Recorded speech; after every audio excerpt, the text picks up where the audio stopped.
Hello guys, it's Thanimal, and today we're going to be watching another World of Tanks replay. This is one of my own replays from one of my favorite tanks, the VK-2801. Now this is a very interesting tank. It is certainly larger than most light tanks, especially from the line. This comes from the same line as the Panzer 1C and the Lukes. And then once you get into the Leopard and then this tank, you just start to get these very large light tanks. And it may not be as nimble as some of the other tier 6 lights, but it certainly holds its own. Now I'm telling my team that I'm going to be looking that they should be looking for early spots. I'm going to be going into this area here and trying to get some spots. I'm going to be talking a little bit about the tank because the beginning gameplay isn't amazingly interesting. But the thing about light tanks is that early games, if you have a really exciting early game, you tend to die. I'll just be honest. You know, if you just went barreling into the enemy, like, I'm gonna go get some artillery, you're probably gonna die very quickly. And so one of the things you want to keep in mind with a light tank is that you want to be cautious. So this is exactly not what I'm doing here. However, my camo rating at 400 meters is very, very good. My camo rating at less than 100 meters against another scout tank is less good. So this is a situation where I've been spotted really early and I need to get more concealment.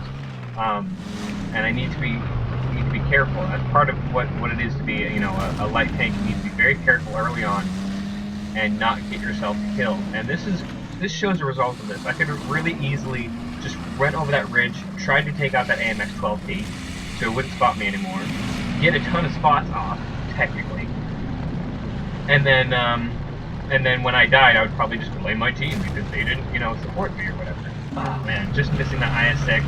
Sometimes you can take out the heavy tracks on there and make them easy sitting duck for artillery. But again, I could have just went straight over and see what I could have done, and sometimes that's very, very fun, and oftentimes I will do that. But when common sense prevails, I have a good shot there. When common sense prevails, I try to stay alive and try to keep spotting. So I think what I'm going to be doing here is doing some 250 spotting.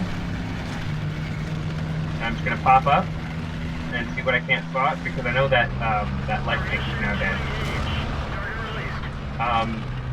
And then I just need to get back into cover. And I just need to repeat this. I need to stay alive because the point of spotting is to not be spotted yourself. Or if you are, you immediately duck back down and cover. So, again, it's just about staying alive, and you'll see why it's important.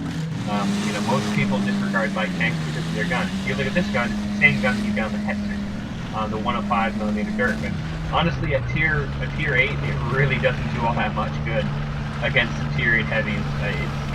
There's sometimes where you'll fire and you won't even get triple hit, just because most of it's absorbed by the armor. But still, you can still do quite a bit of damage if you're going one-on-one. And the point is just to wait for this. We've done some great spotting, our team has done some great shooting, and we're up 6-0. However, nobody's gone south, and there's a lot of tanks that have yet to be spotted. Now, if I pause it here, if we look at what has been spotted, we have a J-Panther, we have a Comet, we have a VK-3601H heavy, another heavy, and another medium that's kind of obscured because it's so tiny. Now, what do we have that's not spotted? Well, we haven't spotted our Hellcat. We haven't spotted their Panzerschaffel, as people like to call it. I don't know, it's probably the Tiger. We haven't spotted the Type 59 yet. We haven't spotted Bert. And Bert has a tendency to be very close to the action, so he might be backing me here. But we haven't spotted those tanks. Now, most of those tank destroyers, and I remember thinking this at the time, most of those tank destroyers are pretty lightly armored. So it'd be really nice to find them, especially with the Hellcat. The Hellcat likes to move around here because it has the mobility. And so I'm thinking, if I can start spotting down south and make sure we're not getting flanked, I might be able to run into some of these tanks that are a little easier to penetrate with my 105mm gun. So I'm going to do that. Because I believe I've exhausted that position there. They've already moved up, and they're already going to be spotting themselves anything that they're shooting at. So I'd be better used down here, down south. And again, my objective here is to stay alive. So I was originally going to be going right where that J-Panther was, but I found him. I'm sitting there, I'm not spotted, and I think I can do enough damage to him. And I also just spot Bert there. So I shoot him once. He's not turning to shoot at me. I see the 2 other tanks that I've spotted, but I'm just going to finish this guy off while he's distracted by shooting up at probably the first hand or the SG-124. And there we go. There's one already hit. Looks like Bert has fired. So I'm going to go take out Bert because Bert is tasty. Very, very tasty. All artillery are very tasty for this 105mm gun. As long as you hit the right place, you can almost one-shot most artillery you'll come against. Tier 9 and 8 artillery, those are going to be, 2 shots. But still, the fact that you're probably going to take out so many modules with this. And there's the PZFL, which just died. But again, I predicted correctly. A lot of the tank destroyers were either flanking around or back into this position. So I try to see if I can spot the medium, and I can't spot anything. So I'm going to actually go back and take care of that Hellcat. Because if he's that deep in there, all our main tanks are going to take care of him. But I just want to see if I can get some good shots with this Hellcat, and make sure he doesn't flank behind. And as I'm going there, I see this Type 59, and still 150 damage is not that bad. And the fact that I oftentimes will damage or take out modules means a lot of fun. So look at all this. I'm just making this guy look like a moron. He's going right into enemy fire. I'm just going back and forth and just running circles around this guy. I'm sure he's a great player, but really,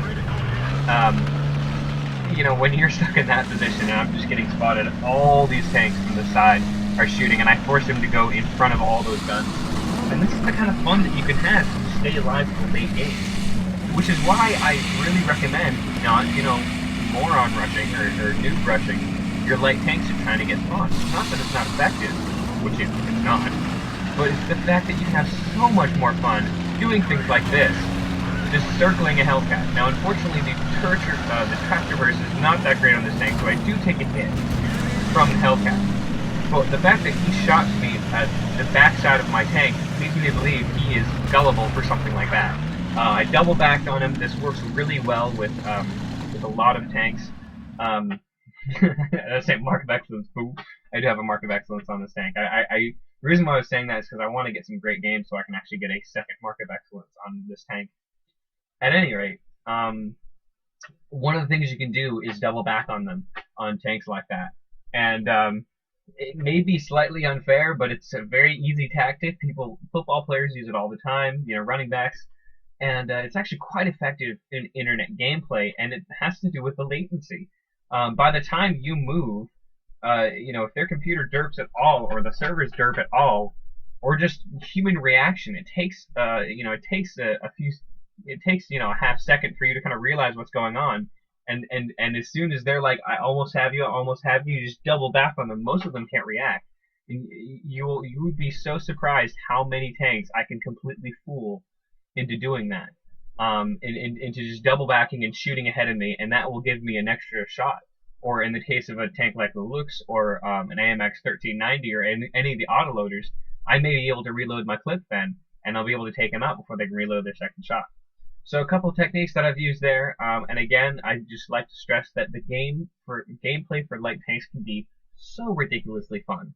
If you just try to stay alive for the late game, try to get some spots, but just don't do anything ballsy until the end, where you can really make, big, strong tanks like that awesome premium Type 59 look like complete morons. And it's so satisfying. It's one of the reasons I love playing light tanks. I love being the little guy, I love being the underdog, and I love being able to win 15-2 and dealing, close to 1,300 damage in a bottom tier light tank with a tier 4 gun. So thank you guys so much for watching. If you like what I'm doing, go ahead and subscribe. More replays are going to be coming up as I have time to do so. I am a very busy man. I have way too many hobbies, and this is just one of them. So, again, thank you so much for watching, and you guys have a nice day.